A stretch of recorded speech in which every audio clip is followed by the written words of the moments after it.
I mix what I like, what I like, what I like, what I like, what I like.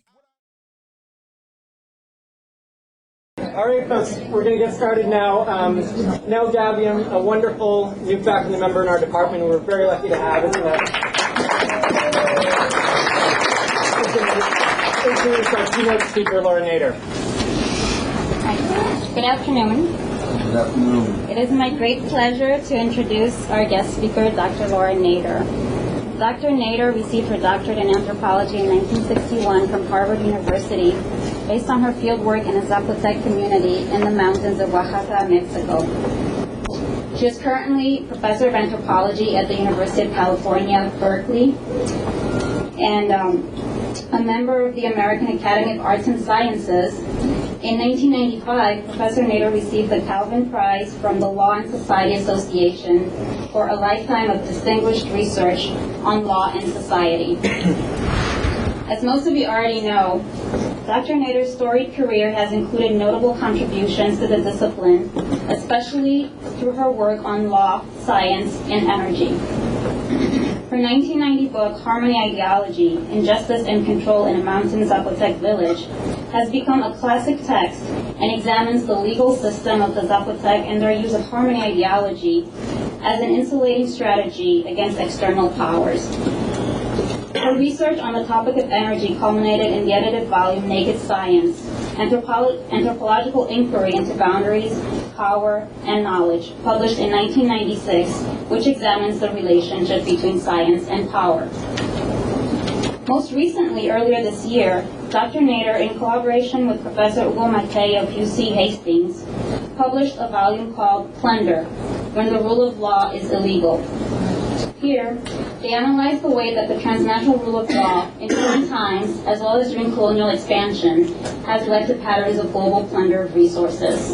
And there are copies in the hallway if you're interested. Dr. Nader's prolific intellectual production also includes numerous articles. In her 1972 essay, Up the Anthropologist, Perspectives Gained from Studying Up, she was one of the first to urge anthropologists of the necessity of studying the socially powerful alongside the socially marginalized. She asked that we turn our lens on the colonizers as well as the colonized, powerful institutions as well as those they purport to serve, and to examine the lives of the affluent as well as the lives of the poor. This message is of particular relevance today as we gather here in an attempt to reinforce the connection between activism and academia and think about the ways in which we can tackle oppressive structures of power and engender progressive social change. Throughout her career, Dr. Nader has focused much of her energy highlighting what she refers to as controlling processes.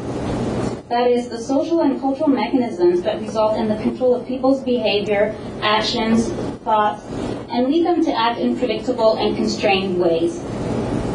Dr. Nader's course on controlling processes is UC Berkeley's most popular undergraduate course, and in it, she highlights forms of control that occur through realms such as language, science, technology, law, marketing, and the media. Students are encouraged to critically analyze the social cultural norms that shape their society and the hidden power behind those norms. The class attracts hundreds of students every spring, many of whom describe it as a life-changing experience. Finally, on a more personal note, I had the privilege of having Dr. Nader as my advisor while at Berkeley. Her mentorship was key from very early on in my academic career. And at a time when, this was pre-September 11, at a time when the Middle East was considered a negligible area of study in anthropology, and when others tried to dissuade me from focusing on the issue of Palestinian refugees, a controversial topic which would, according to the accepted wisdom, greatly limit my chances of getting a desirable job in academia, Dr. Nader was unwavering in her support.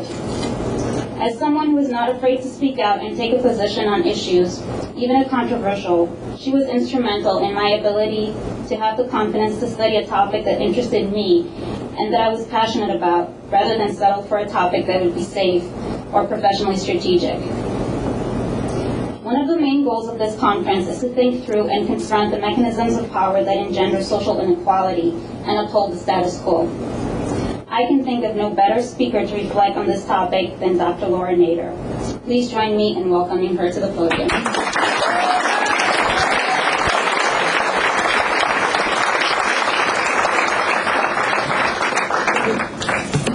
Thank you, Dr. Gabby. And thank you to American University, David Vine, for having this conference and continuing it over the years. There's no time, perhaps certainly during my lifetime, when we need action more than at the present. We're very isolated in our country. We don't know what other countries think of us or even what other countries are doing. We go into countries like Iraq and Afghanistan totally ignorant of their culture. We contrapose our religion to Islam, much in the way the ignorant crusaders did hundreds of years ago. And we desperately need people who are active to speak up in many different ways. Now, I was thinking when the young ladies were up front here, that during the Vietnam War, I used to go talk to the Rotary and the Kiwanis clubs. And I used to wear spiked heels and a velveteen hat and tell them they shouldn't kill the students, that they were doing us a favor by speaking up.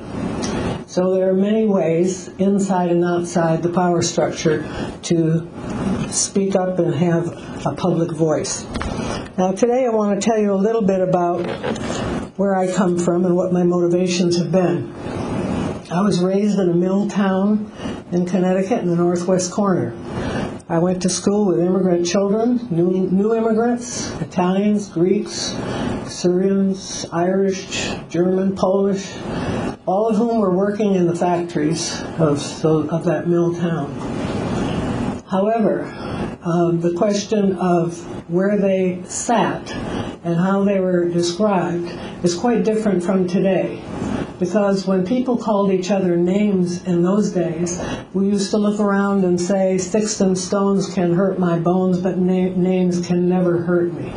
So although there were nasty names for the Italian Americans and the Polish Americans, etc., the issue was character more than anything, more than color or more than anything. I think the issue today is character more than anything.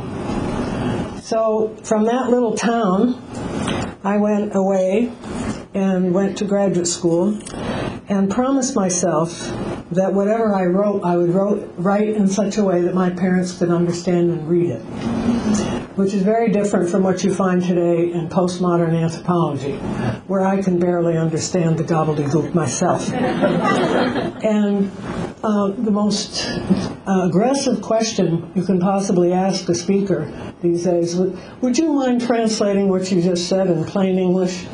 And students are extremely intimidated and don't like to do that, but you should do that. And I learned that lesson when I was at Harvard, because Calcutt Parsons, who also liked to speak in, sociologists who like to speak in gobbledygook, gave a talk, the first talk I attended. And after, I didn't understand what his subject was. And George Holman, another sociologist, stood up and said, Calcutt, are you saying the more people see each other, the more they get to like each other? And he said, yes, and George Holman sat down. So it's very important that we demystify the language that we use. Now, a relevant anthropology, at least, was what I was interested in. And today I want to start my talk and discussion of the book, Plunder, by talking about strategies of subordination, because that's very much into the culture, and I want to give you some sense of my position on this and how it ties in with the law.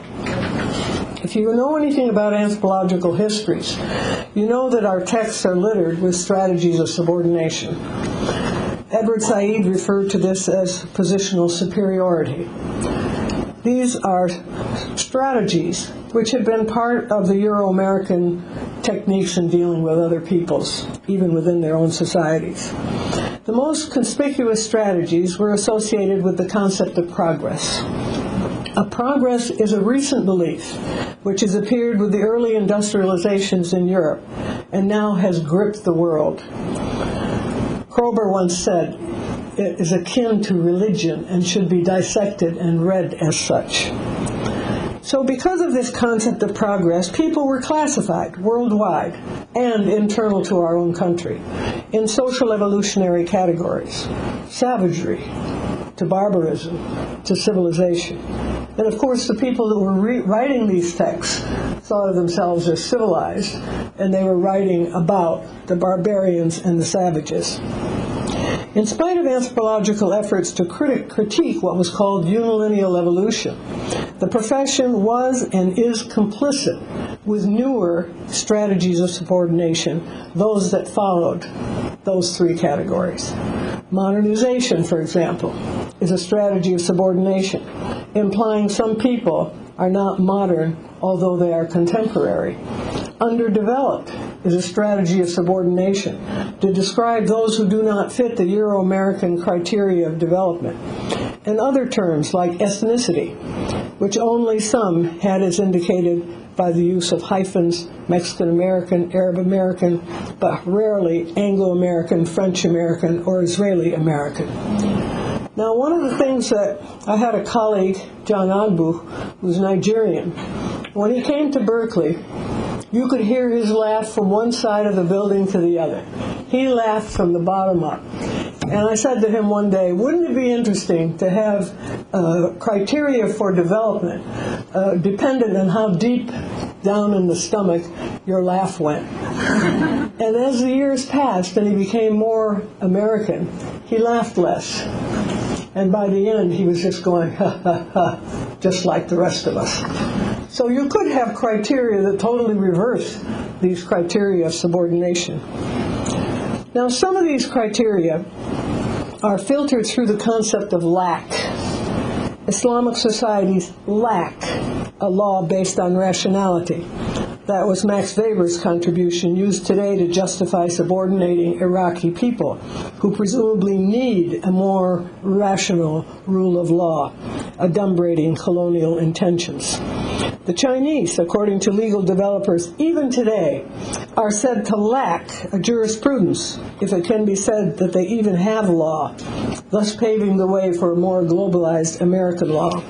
The concept of human rights presumably applies to non-Western cultures, primarily places where, for example, Islamic women lack protection from their patrilineal, while American women apparently do not need protection from their patrilineal. More recently, new terms are invented by powerful economic institutions to indicate subordinate positions, such as the classifications first world, second world, third world, fourth world. Unilineal evolution is still with us. We're all unilineal evolutionists, and we have the problems that result from that. I was sensitized to words and rituals of subordination, having been raised in this Connecticut mill town. I felt, although not self-consciously, the need to subordinate in reverse. I wrote this paper, Up the Anthropologist, which appeared in Del Hymes's volume, Reinventing Anthropology, calling for anthropologists to study up, down, and sideways simultaneously, to include banks who redline in our study of poor Americans who live in illegal ghettos, to include the colonizers when writing ethnographies of African peoples, to study elites rather than just the poor, the downtrodden, and the colonized, for a more adequate, more scientific anthropology. How could one understand Africa today without understanding colonialism and its continuance in an era of supposed post-coloniality? The British still own the diamond mines in Sierra Leone. Following the civil rights movement in our country, we were inundated by difference, or the diversity movements, which I think have been very mischievous. Diversity teachers sprang from nowhere and seem to have difficulty acknowledging the proposition that any differences may be superficial compared with an appreciation for what all humans have in common. Subordination then gets reified and perpetuated by means of expertise, deeply invested in social engineering, deeply invested in difference as a problem. One might ask, when is difference an issue at all? When Americans don't have access to the voting booth? That's right. When is bridging equality and difference a major preoccupation? When is it not?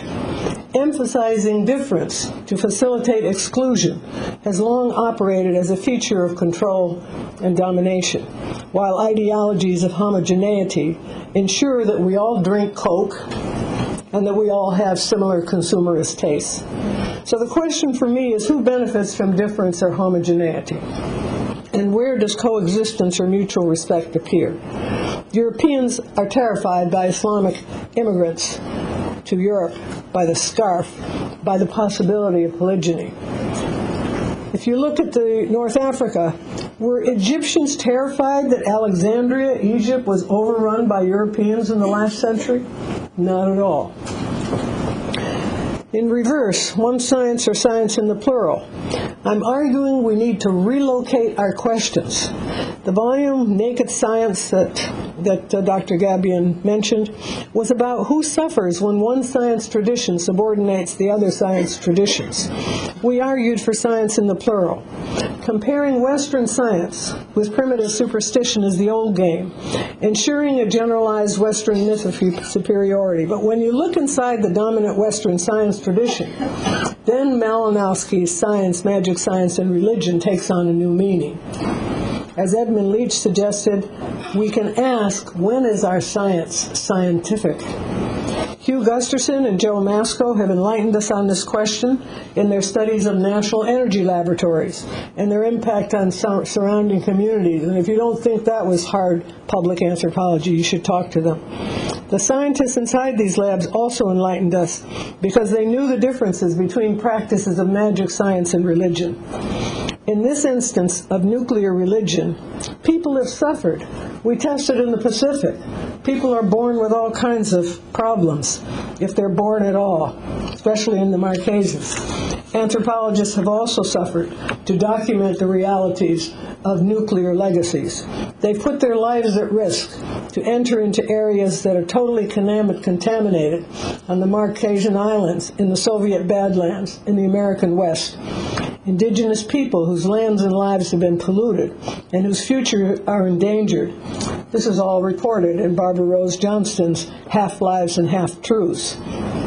Stuart Udall said about this issue, in the name of national security, politicians and bureaucrats ran roughshod over democracy and morality. The security state has been and is attentive to uses made of anthropology. I wrote a piece called The Phantom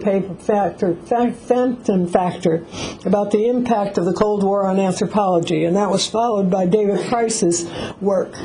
David Price, anthropologist, used the Freedom of Information Act, which we should be glad we still have, although it's diminished now, to enlarge our scope about anthropological intelligence in the service of the big guy. In reference to the construction of the Middle East, our participation is not new, but has been advancing since the early 20th century. After World War II, FDR, that's Roosevelt, called in Middle Eastern archaeologist Henry Field, and he asked him where the unpopulated areas were in the Middle East. The Euro-Americans have always known how to make use of empty places, and Roosevelt was no exception. The discovery and appetite for oil has from the beginning functioned to destabilize the Middle East, and now increasingly to destabilize Africa. For every anthropologist who is open for hire, as in the human terrain question, there are those who concern themselves with the commons, to wit, contemporary debates over the militarization of anthropology. Mostly, however, people don't care. Margaret Mead would answer to that, that it only takes a few people to change the world. And if we don't believe that, just look at the past 16 years and before in Washington, D.C.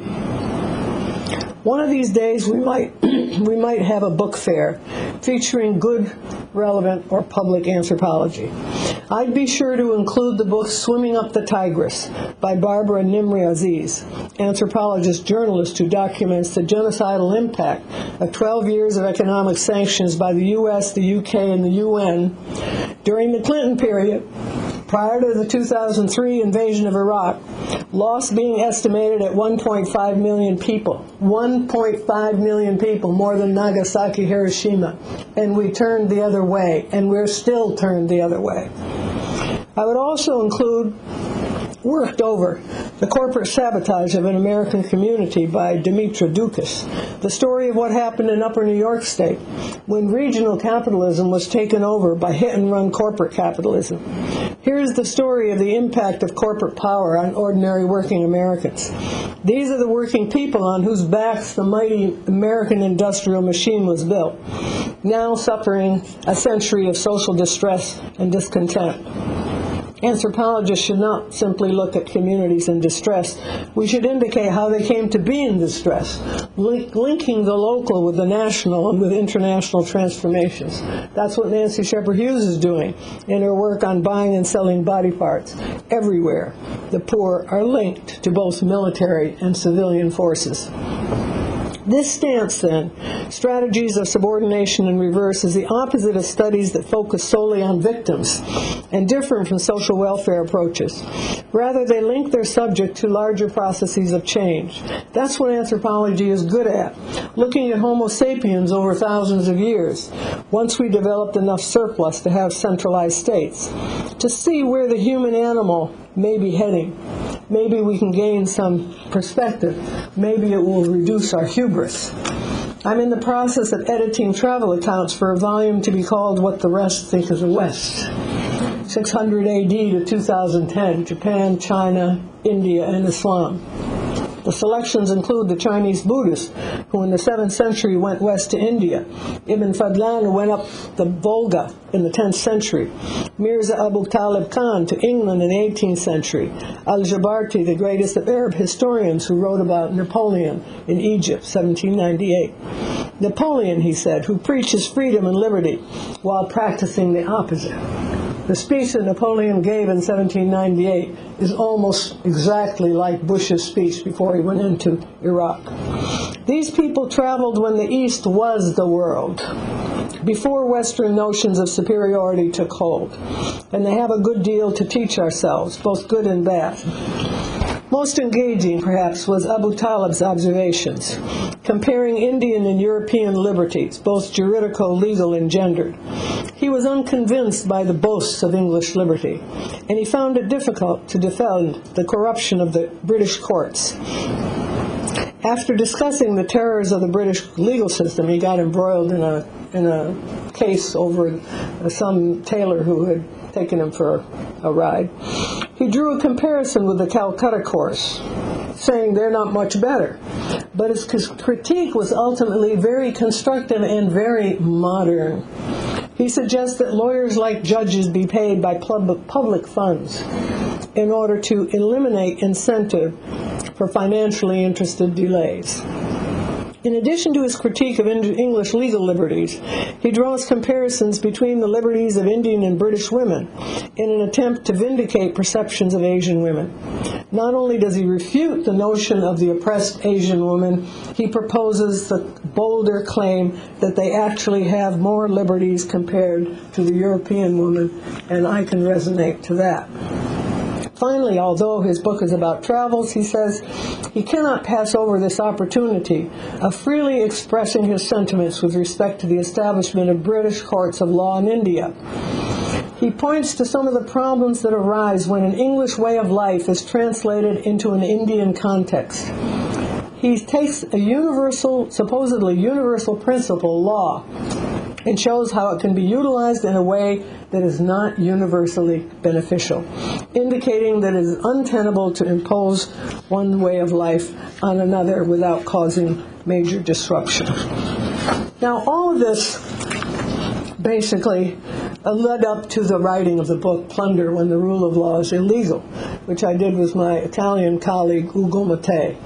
He is a specialist in law and economics. I'm a specialist in anthropology. We could not have written this book without each other. It was totally collaborative. We were totally interdependent. So he comes also from comparative law background, so he's interested in comparison as well as myself. And he included in his studies the IMF, the World Bank, and Wall Street, and all kinds of Western financial institutions, as well as the law of non-Westerners.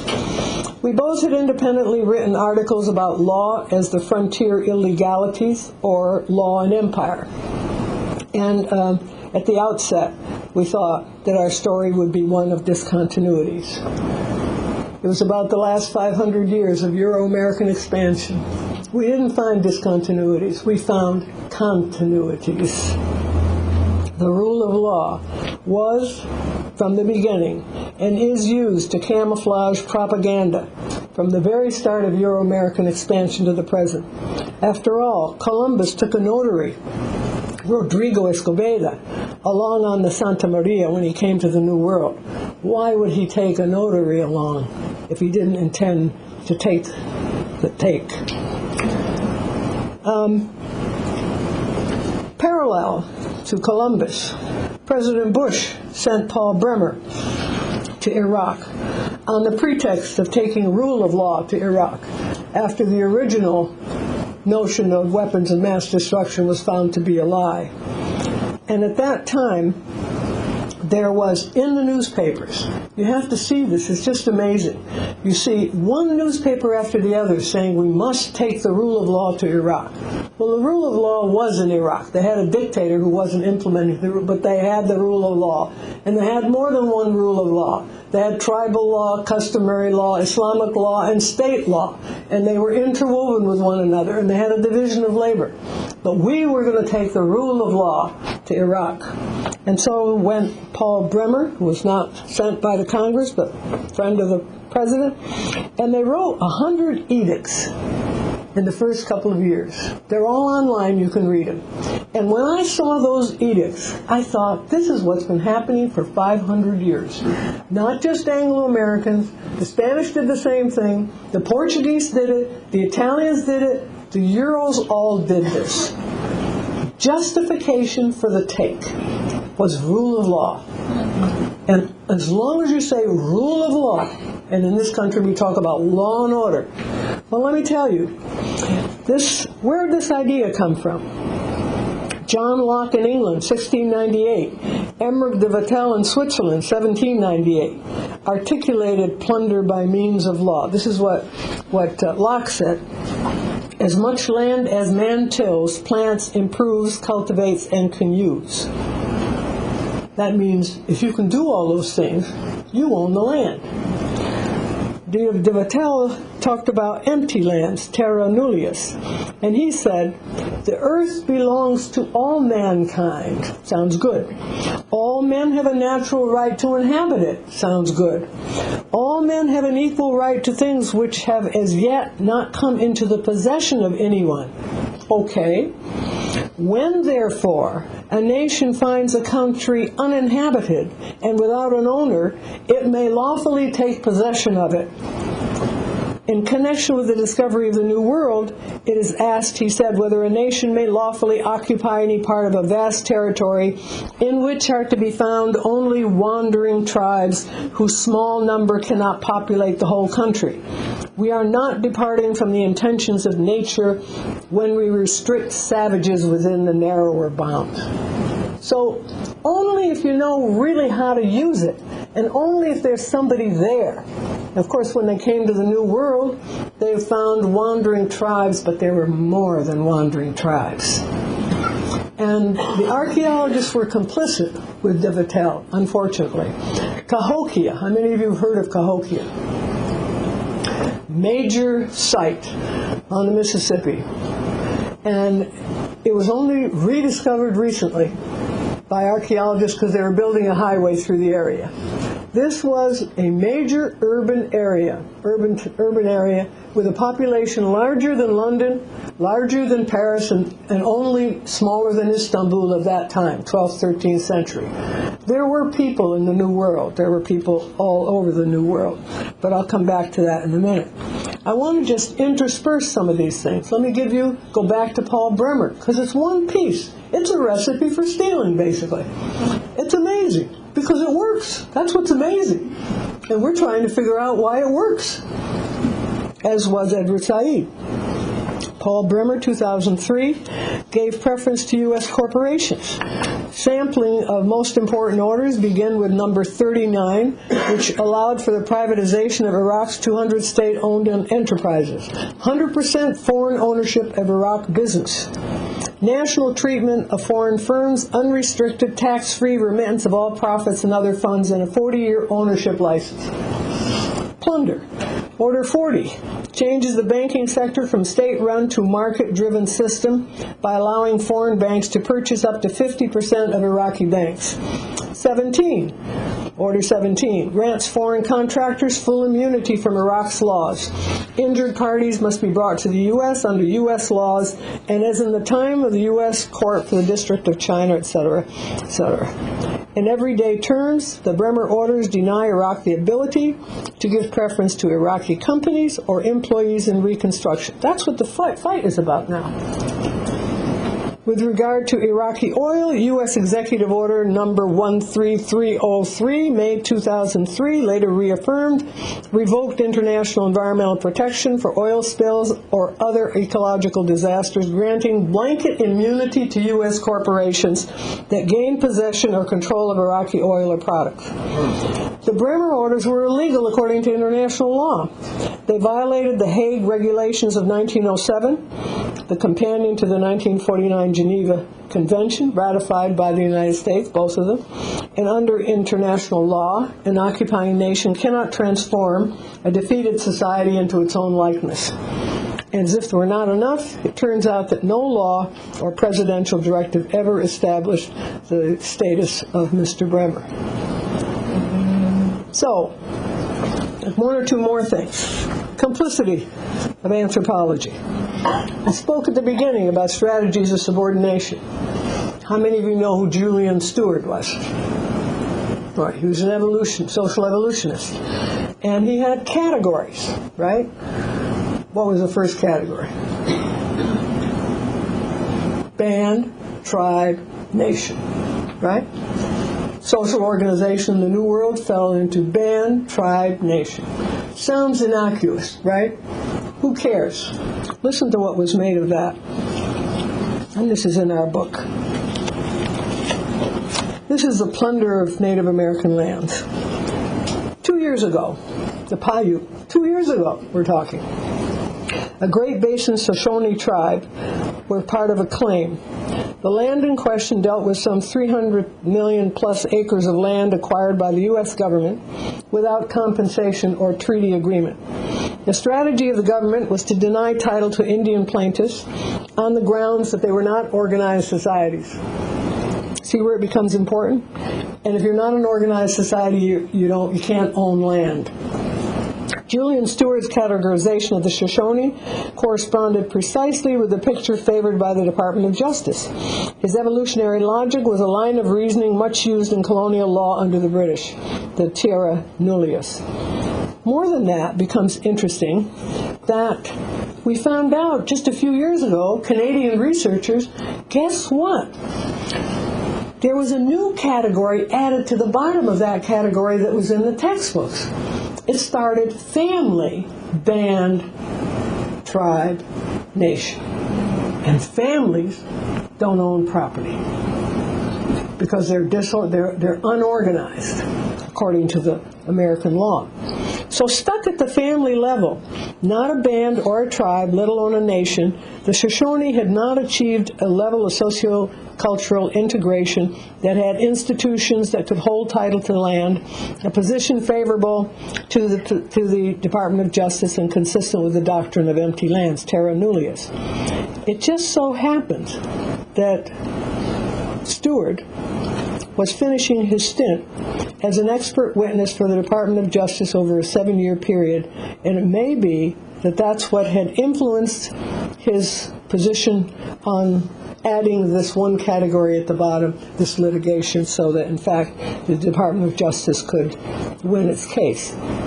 It's such an interesting notion that you use the law to basically cover up the take. And we certainly live today in a period of lawlessness in this country. And I think a lot more should be made of that by movement groups. They're always pointing the finger at the poor As my father used to say, if you steal $5 from a telephone booth, you go to jail. If you steal 5 million, you get a dinner party in your honor. And that's about where we're at today. And lawlessness is exacerbated by executive orders. How many of you know what those are? You can find those also on your computers, and you can see how many executive orders Clinton and Bush have had and what they have said and so forth. And it becomes law. That's not law of the people.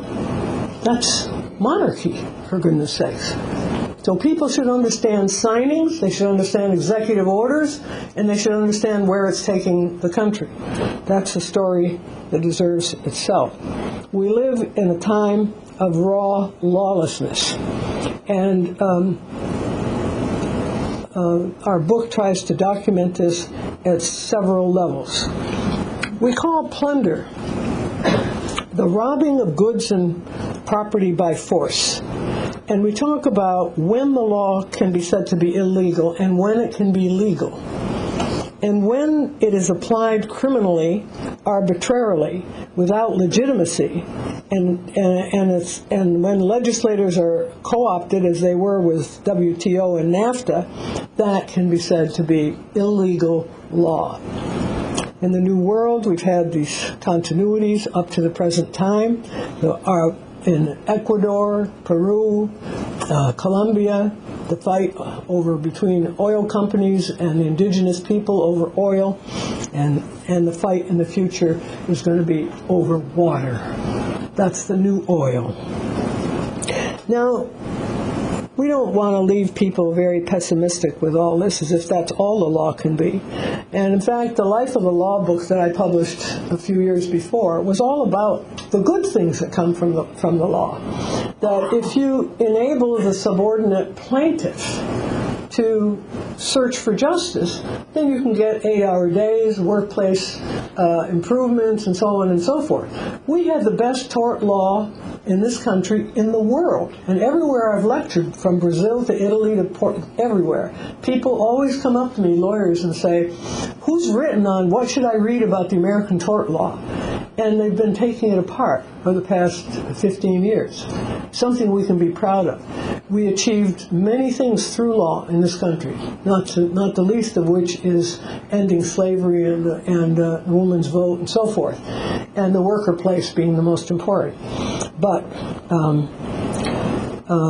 the rule of law has to take on a much more specific meaning for everyday people. You're too young, most of you, to know that when Justice Berger was Chief Justice of the Supreme Court, there was an attack on the law. And the argument was made that Americans are too litigious. In fact, we're not litigious at all. You could make the argument in the exact opposite. Pure propaganda. I analyzed all of his speeches and so forth. You cannot believe the level of propaganda. Now, all states propagandize. We're not unique in doing that. But I think the level of gullibility in this country is unbelievable. The level of gullibility, that has to be analyzed. That's why I started teaching controlling processes. The most gullible are the most educated, the most schooled, I mean. The most gullible are the most schooled. So you have to ask yourself, what function does schooling have in training for obedience and so on and so forth? When do your professors, in fact, teach you to challenge assumptions? When do you challenge assumptions of your professors and make yourself a problem for them? If you haven't, it's not worth it.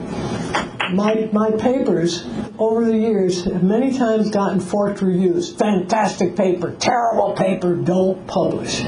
Though I always know I've hit a home run when I get forked reviews. The idea of comparing American women to Islamic women and concluding that maybe either we have the same problems or they're better off than we are is just who can believe that? The most powerful women I ever met were Saudi Arabian. They had segregation, but they were powerful. They had self-esteem.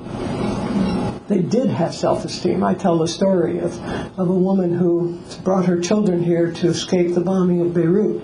And she was learning about American culture, and at a dinner party she leaned over and she said, Laura, what is this thing called self-esteem? We don't have that problem in Beirut. 10 10 years later, they've got the problem in Beirut. That's what's interesting. And it all comes through cosmetic surgery and bank lendings and so on. Every single thing I've talked to you about today is embedded in law. The Zapotec people that Nell referred to that I studied with, we're doing a film now about what's happened to them. NAFTA. NAFTA gets passed in the United States. Most of the legislators don't read it. It gets applied in Mexico. Cheap corn goes into Mexico, undercuts the corn being sold up in the mountains. They can't plant corn because they're undersold. Their fields are empty, so the men get on a boat or a trip or a bus and go to Los Angeles. And then we have to deal with immigration problems. You can't deal with immigration problems unless you tie it to something like NAFTA. Those kinds of immigration problems. So all of this is tied together. Now what's interesting is, in the conclusion of this book, and then I'll stop and ask for questions if we have time, I hope, we conclude our thesis with a chapter on the future of plunder. An imperial rule of law, or the people's rule of law, we call it. And which is it going to be? Plunder is sometimes resisted, very often resisted. Native Americans are incredible. After 500 years, they're still resisting. We tell in our book of the Coca-Cola case in India, where the company drilled so much water that the water table fell drastically and the remaining waters were contaminated, so they couldn't grow their food.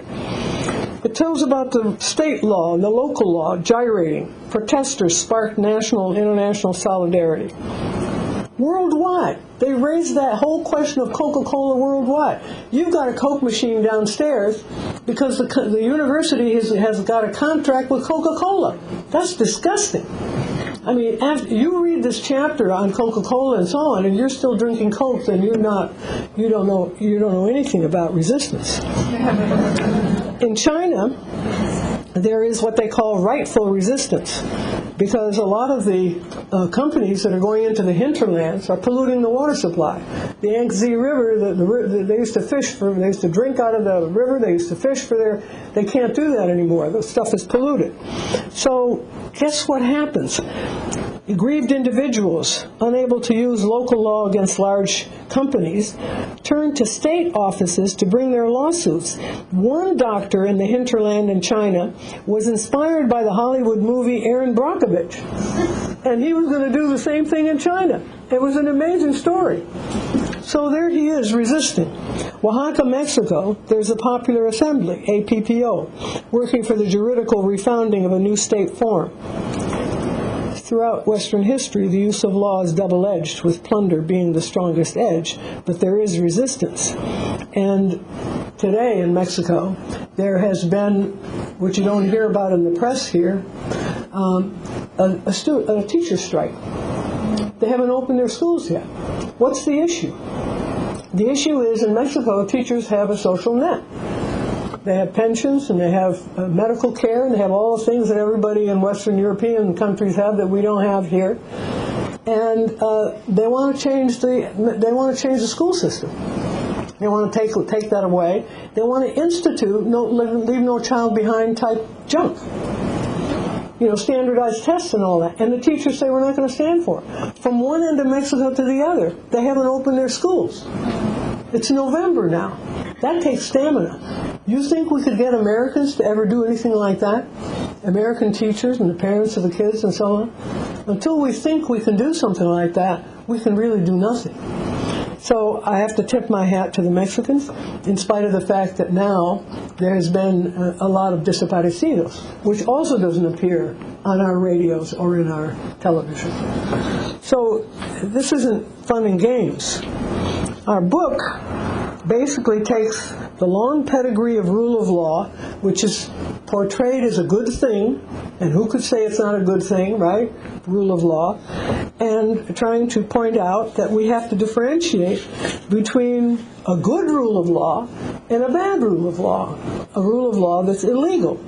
when it is used to justify foreign policy, the white man's burden, when it is used to justify imperial uses, whether in Iraq or Afghanistan or elsewhere, when it is applied criminally and capriciously, victimizing weak subjects and so forth. So the idea of delayed prosecution at home is an example. I don't know how many of you work with juveniles. How many do? You know anything about delayed prosecution? It's an idea that was invented for juveniles, to give them a second chance. So if they did something that instead of just sending them up, you would just say, okay, if you don't do this again, we'll pass up, we'll not send you, you won't be able to go to juvenile jail. And guess what? Guess who picked that principle up? The corporations. Enron, all these corporations now get delayed prosecution. It was invented for juveniles and is being used by corporations. You can't talk about anything today without talking about corporations. You simply can't. It's the most powerful institution in our country. It's the most powerful in the world. And if you think you can just go and talk about all of the problems, it's not possible. So I would suggest that in terms of something new coming out of this election, that we should have a movement called something like the November 5 movement. November 5 is the day after the election. And that's the day that we really have to be citizens. Got to look at what's going on. We've got to stop saying we had to do that to get elected, or you had to do it, and now we've got to do it to get elected again, and get rid of all those excuses we like to give our politicians, all of our politicians, Democrat, Republican, etc. And I think we need to remember that many times new ideas in politics, and what you're doing is not necessarily politics, but it's citizen work, new ideas often come in from the third way. Eugene Debs mentioned he brought in Social Security. The idea came from him. Henry Wallace, 1948. What came from him was desegregation. First to say desegregation. These so-called third parties had given us an opportunity to bring in some new things. So always look at your third parties, whoever they are, and ask yourself the question, what are they talking about that the other two are not? And you can see that may be something that is going to lead us into a better situation. And I'll stop at that.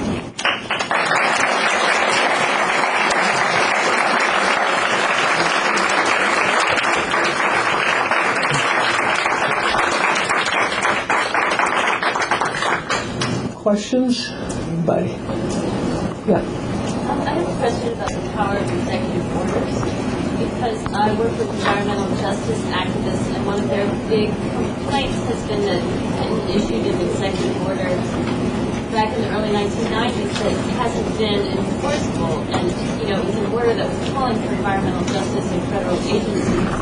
But they felt like it was a step, but that it wasn't really enough for them. But the way that you were speaking of executive orders, it sounds like they have a lot more power. No, it depends on who's in power. If corporations run Washington, then they're not going to want this environment. Executive orders are not all bad. They can be good and they can be bad. And if it reflects something that the powers that be want, economic powers, then they see to it that it's implemented, and if not, vice versa. Yeah. Oh, okay. Yeah. I have a question about the relationship between national level law and international law. I heard you talk about some of the things that the U.S. was doing in Iraq were against international law. What's the basis of power behind international law? Well, that's an interesting question. And my colleague has written a lot about that, and I've written about it in a different way. But he's written about the technical, and I've written about alternative dispute resolution. Basically, what's going on in the world today is the Americanization of global law. Americans have law schools and have legal education in a way that you don't find in other countries. So we have spread the whole notion of how to become a lawyer to other countries, and then we've dominated we've done soft and hard. He talks about the hard in there, how we've come to dominate by virtue of what we have in our law, by virtue of the substance. And I talk about alternative dispute resolution, which is a soft part. So when Bremer went to Iraq, we were also sending ADR people to Iraq. That's amazing. We were sending Mormon missionaries to Iraq under AID grants.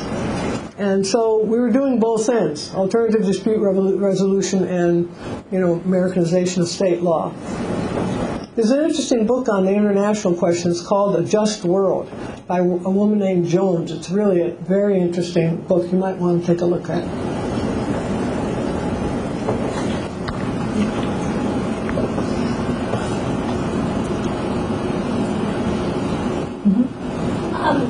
You talk a lot about being informed as Americans, so we aren't as global. I know that there is so much information on the internet and otherwise that we have access to, but what's reliable and what's not? Like, what would be good places to go to find this information so we can be more educated? Well, I always tell students start with what you care about. And it really doesn't matter. It's sort of like Malinowski and Mikula. You go far enough into what you care about and you find you discovered the whole scene. So some kids, for example, care a lot about drugs. They get into the drug, I don't mean that they care to take, they want to understand. I'm talking about pharmaceutical drugs. And they want to understand the power of the pharmacy Prozac. A lot of them have been on Ritalin. I'm getting the Ritalin kids in school now, and they're really furious. They're furious at their parents. They're furious at the system. They feel their whole brain has been screwed up and so on. And they're also, some of them, upset because their parents give them and their siblings something like Ritalin as a focus drug in order to get A's instead of A minuses. So they get interested in that, and then they, of course, they're immediately into pharmacy and power of the pharmaceuticals and so on and so forth, and then you can just go from there. I always tell the story of a kid who, when I was lecturing, every once in a while he'd say, "Wow," and I didn't understand what I was saying. And what he was doing, he was putting two and two together, right? That's what he was saying. Holy mackerel! So, and I always wondered what the wow was about. And then I read this paper, and the first line started by saying, "When I went to college, my father had just lost his job, and my mother only had a part-time job. But by the end of the year, my first year, freshman year, I had a car, I had a VHS, I had a this or that, and so on, and I was $15,000 in debt." And the rest of the paper was analyzing credit cards and university collusion with the credit card companies to basically screw the students. So it doesn't matter where you start. Once you've done that, they're turned on, and their eyes are open to all kinds of things. So that's a route that I take. Yeah. You mentioned that there's many ways inside and outside the power structure to speak up and look for a change. Would you explain a little more about the inside ways of looking for change inside the power structure? Well, that's a good question. What's inside? So it's true. I mean, is the Congress inside? Is some corporation, when you sit on the board of a corporation? I've been really blessed in a way because I've been inside a lot. Simply because people asked me to be on, for example, the Carnegie Council on Children. It was a very interesting 5-year project. And we studied what happened to, I found out things I just didn't have a clue. And I always knew what the inside value was because I would make statements and everybody would say, and they sort of look at you, what you said. Then I knew I'd hit something, right? So at one point, for example, the book was called All Our Children. And it was all about all America's children. And somebody from the Carnegie said, "Why don't we call this about all our poor children?" I said, "No. Because as soon as we develop policies for our poor children, you can just throw that out the window. But if we develop it for all our children, it's not so easy." Because we discovered that America's children are no better off today than they were in 1890. I mean, that's shocking. It's counterintuitive because we believe in progress. Things must get better. They didn't get better. And so that's one example. Another example is the National Academy of Sciences. And there were 300 scientists, including one anthropologist, and one female, I might add. And we were divided up into various programs, and they said to me, we want you to be head of a group that tells us how we can convince consumers to save more and efficiency. And also they wanted to know why American consumers were so afraid of nuclear. And they were pushing the breeder reactor at that point. And so I said, I'm not going to study consumers unless I can study producers. Because you give consumers a refrigerator that is energy efficient, they'll buy it. They don't need to be convinced because it'll save them money. And then I began to understand something about how they use numbers. You know, they say, I like your numbers. Why don't you send them over to Joe? He hasn't generated his yet. I mean, they play with, they're not very scientific. So actually, that's how I discovered the question, when is science scientific? And I was asked to give a talk in Washington at some DOD think center. And it was very interesting because they came into the center. Do I have time? I came into the center, and they had me have a lunch with all the heads of the different groups. This is a think tank that influences our government. It's private, right? And they said to me, we'd like you to talk at lunch about everything you're doing except nuclear, except energy, because you're going to talk about that downstairs. So they mined me like you can't believe. I mean, I wish my students did that more often. They wanted to know what I was doing, right? Law, children, all the other topics. Then all of a sudden they disappeared after an hour, and the boss came in to take me down to where I was going to give a talk. I didn't know it was going to be so formal. Besides, I'm a mother of 3. I didn't have time to prepare, blah, blah. And I had the back of an envelope. And on the way down, he says to me, I said to him, how many people do you expect anyway at this talk? He said 100. Now, what does it tell you when someone says 100? He didn't say 101. He didn't say around 100. He said 100. That told me all I needed to know about the structure of that organization. I walk in, there were 100 people there. He introduces me in the following way. He says, every once in a while, we have to invite a non-scientist in to talk to us. And I've brought this kooky anthropologist from the University of California, Berkeley, to talk to you. That's what he said. And he said, and then he said, and you might wonder where I found this crazy anthropologist. So I went to the American Academy of Sciences, the National Academy of Sciences, and I looked at their future scenarios, because we had to write scenarios for the future. And I read the scenario, and I said, who wrote this crazy scenario? And they said, this woman at Berkeley.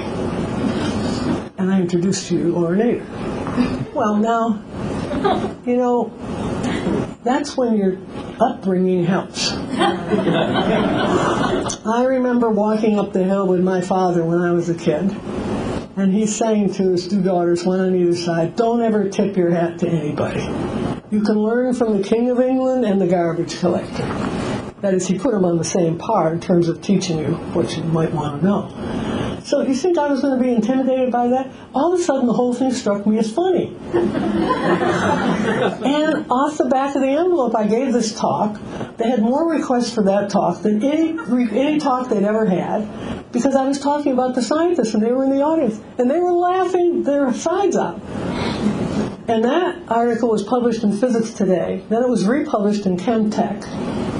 And it went, then I started getting letters from scientists all over the world, mainly in the United States, however. And then recently, a geologist said, I just reread your paper. It's as good today as it was 20 years ago. So he wrote a letter to industrial physicists, and he said, you ought to republish this. Well, the industrial physicists is mainly, they've got engineers mainly who read the industrial physicists. And the engineers are more conservative. You should see the things they said about me. This was supposed to be scholarship? I mean, you have to have a thick skin. That's why it's good to be brought up in an era where they say, sticks and stones will break my bones, but names will never hurt me. You should see the things. It's all published so you can see it. So slowly, I sort of, through experiences like that, you get to know what some of the inner circles are. And being at the Woodrow Wilson Center that year was very interesting. That's in Washington, the Woodrow Wilson Center for Scholars. That was very interesting because every time they were going to have a government anything, they would have We were the props. The professors that were there, the scholars were the props. And I realized after the third, Brzezinski and all these guys were going to give a talk, and we would be invited to dinner. We were supposed to come because we were the props. What does that mean? We were giving legitimacy, right? So you add this up over 50 years, and you got some insight.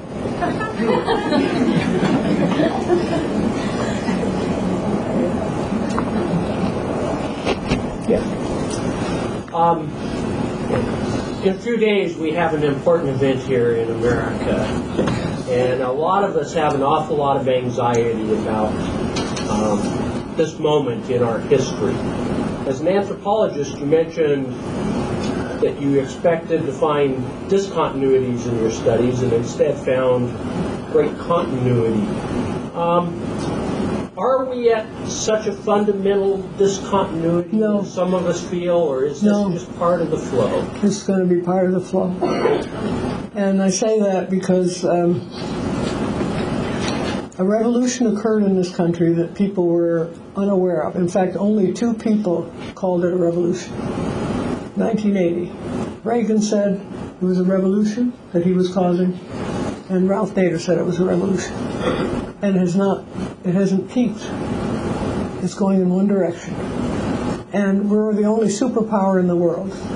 So we're going to just flex our muscles until someone stops us to flex our muscles. It could be the American people, or it could be people from abroad.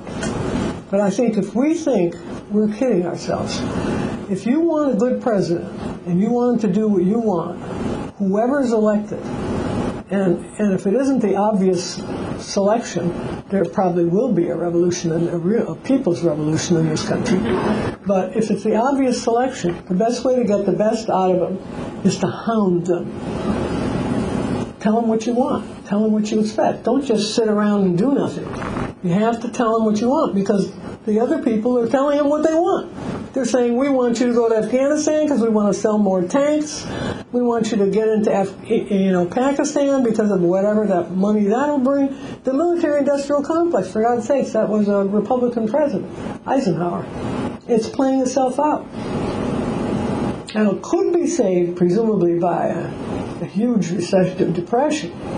But most people don't think that's not going to happen because it's too interlinked in the world now. So there's no substitute today for citizen participation and action. And the saddest thing is when you see people are so hopeful. We don't need hope, we need reality testing. And with reality testing, and then flexing yourself, then you have hope. But you can't just say we need hope. Of course we need hope. But which comes first? You hope if it closes your eyes. You say, well, I have hope. What's going on? If you've got a disease you're trying to do away with, you start with hope. You say, I want to know how many Americans have this disease. And what can we do about it? How can we mobilize this? Specifics. Like some of the students were saying today, this morning, in the climate section. They're very impressive here.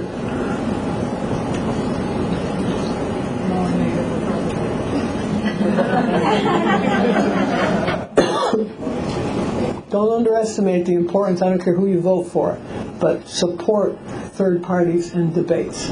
Because it would have been really important to have them on the stage in debates, because they were raising questions that 2 people were not raising. Single payer, get out of Iraq, bring our military home. We don't want nuclear even on the table, we want alternatives. It's just some obvious things have to be raised that maybe because of the system that we have for election, the 2 people can't raise it. So the third parties raise it.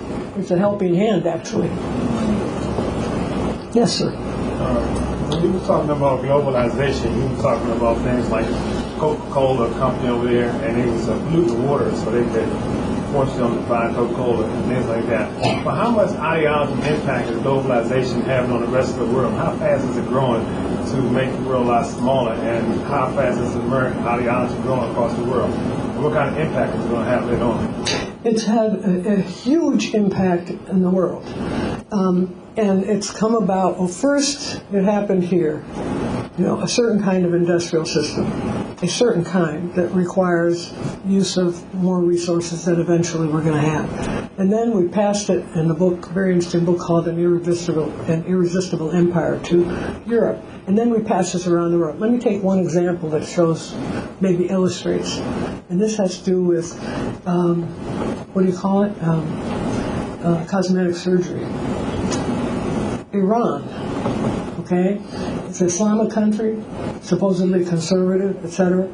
It's the nose job capital of the world. That's right. So when did they decide that there was something wrong with their noses?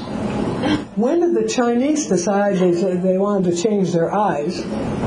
And just take beauty, concepts of beauty, and you'll see the impact worldwide of all of that stuff. What about the balance of economics? Well, the things go together. I mean, there's a bank that lends in both, I think, Iran and in Lebanon, lends money for cosmetic surgery. The economics is even people that are poor are doing this. Well, what that means basically is people are beginning to dislike what they look like. Remember during the 60s when blacks had these great afros, etc.? It was really, it was a resistance to feeling like they had to have straight hair and look like everybody else. So these are little indications. Oaxaca, Mexico. Somebody was talking about Oaxaca. When I went up there, they were totally self-sufficient. They made their own clothes. They made their own cold drinks. Everything.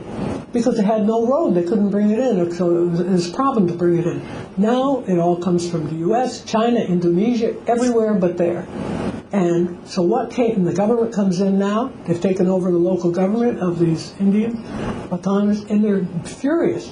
There's a town near the town that I study that has forbidden Coca-Cola and Pepsi-Cola from coming into their towns. So if that sort of thing, begins to resonate and move, then you've got something from below. And that's the kind of support those people need. They need, the same as us. We need to have what's going on here told abroad. That's why I make these comparisons. It's very interesting. People, the Nader campaign did a big push from last Saturday, from one end of Massachusetts to another. And who was with him? It's very interesting because it was an organic attempt to, it wasn't a TV show. But who covered it? 2 Danish film people. It was interesting that they covered it, and they could not believe that Americans didn't have all the things that they had. Social networks. Social nets. They couldn't believe it. We don't have maternity leave. I didn't have maternity leave at the University of California. 3 babies, right? At the time, shortly after that, I went to speak in North Africa, Sudan, Morocco, Lebanon. They all had maternity leave. And they all believed we had it, and that's why they had it. Because they all knew. They believed the propaganda. The American woman is the best, has everything, and so on. My daughter's a PhD in biology. She had a baby 2 years ago. No maternity leave, no pay. Still, nothing has happened in this country. And we say, now women can do everything, and so on and so forth. So I think this business of comparing is very important. How creative, let's say, are the Africans in the area of medicinal crops? That's an area that is now being researched. And who's going to get it first, the Africans or some multinational? Like the neem tree in India. So I think the attitude that we need, that's why I brought up the stuff about diversity. We really need to talk about what we have in common. I think it is absolutely a diversion to talk about diversity in general without talking about the specific. Diversity, we shouldn't have, our prisons should not be colored. There's something wrong with prisons that are mainly 2 colors. Right, so, okay, that's where there's discrimination, we should do something about it. But we have lots of things in common. We better look at what we have in common. And what we have in common are sort of more than natural threats.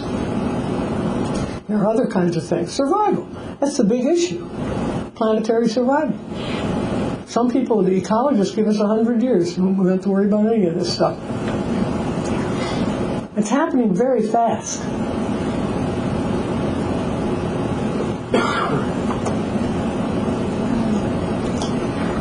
Yeah. Well, your opinion, what will it take for people's movement or even a people's revolution to mobilize in the United States? Truth. Sort of. It's whatever that is. I think that, the media, we often talk about the media, but I think that the U.S. needs saving from outside. I think that we need to be studied. You know who promoted the civil rights movement? Anybody who knows anything about civil rights. Who was the outside sociologist that came here? Gunnar Myrdal, The American Dilemma. Some bunch of Islamic women should come here and study the second American Dilemma about women.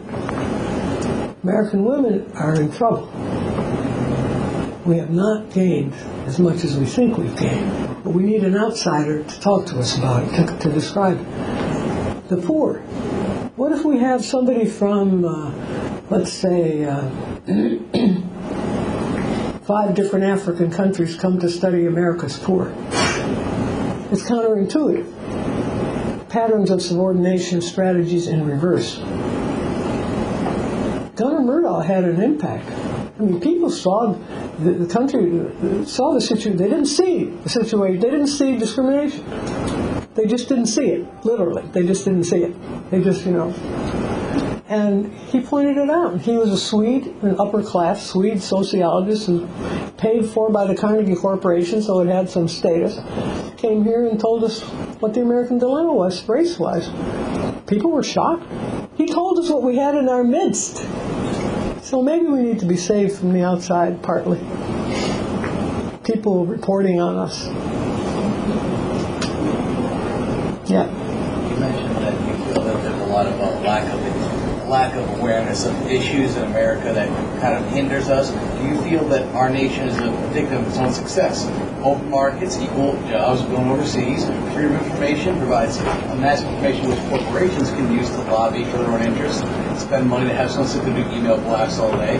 Do you feel that in a way our own success hinders us from achieving what we really want? Some people say that, but I don't really see us as successful in that regard.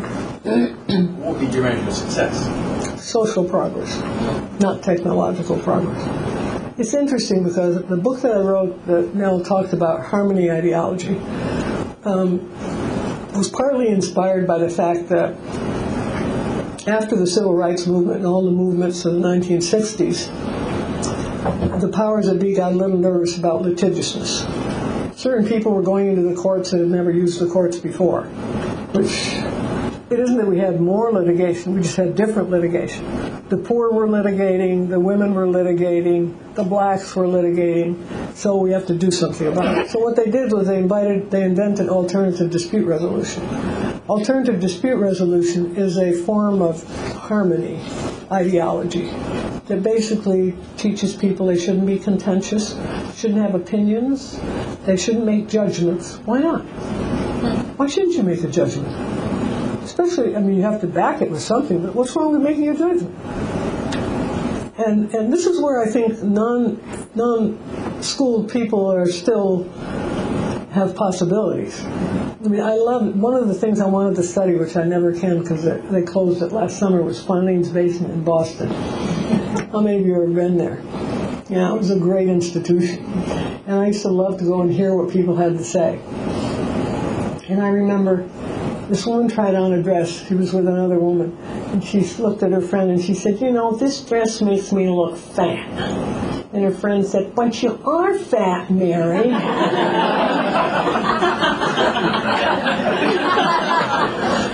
Who would say that today? It's not PC to say something like that, right? What's wrong with being frank? Okay. Anybody else? Yep. Well, I'm kind of interested in the issue of development, international development just in general.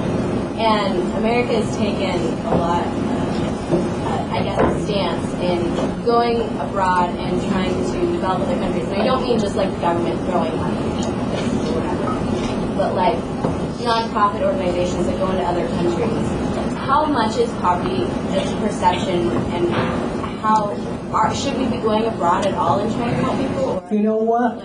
I'm not for messing around in other people's business if we're not a model. As long as we have poor people in this country, we have no right telling other people how to do away with their poor. It's messianic, and it really is evil. And I know people mean well when they do that. They want to go and help the poor, the Indians, or this or that. First, help your neighbor. Help your own country. Charity begins at home. And and once you do that, then you become a model. My father always used to say that, the best way to be a democracy, the best way to spread democracy is to be one. Very important. I'm not for developers. We don't even know what it is. We go build dams in other countries, and it's a disaster. Sorry.